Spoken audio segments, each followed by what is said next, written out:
រសៀលកោភ្នំរៃយំគូព្រឺ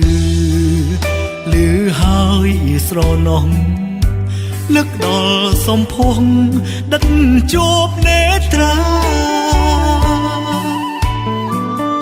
អោស្រុកកំពុងត្រាចអើយលាក់ក្លិនបោផាបងគ្មានវាសនាថ្នមផ្កាមួយតងអោភូមិជ្រេះអើយកុំឡើយបែកបែកថ្មបើកស្នេហ៍ស្និទ្ធសូមអ្នកអាណិតស្នេហាខ្ញុំផង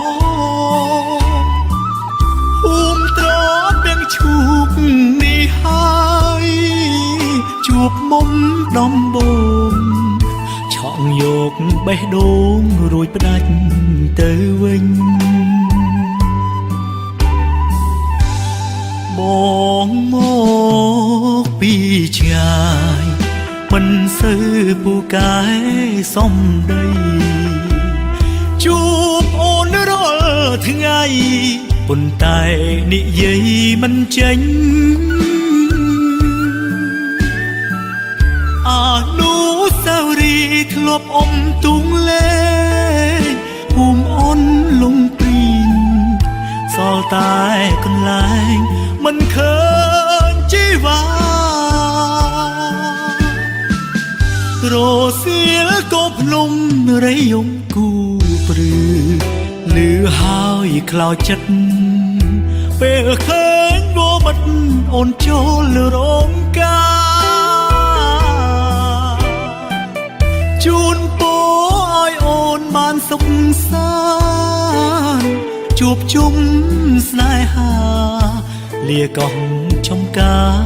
លាទៅភ្នំពេញ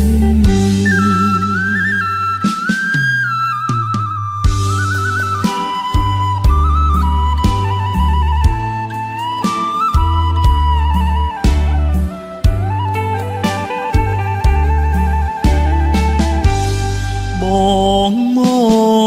កពីឆ្ងាយមិនសូវពូកែ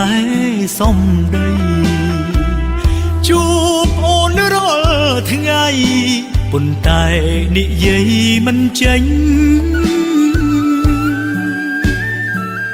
អនុស្សាវរីយ៍ធ្លាប់អុំទូងលេងភូមិអូនលងព្រីងសល់តែកន្លែងមិនឃើញជីវ៉ារសៀលកោភ្នំរៃយំគូព្រឺលឺហើយខ្លោចចិត្ត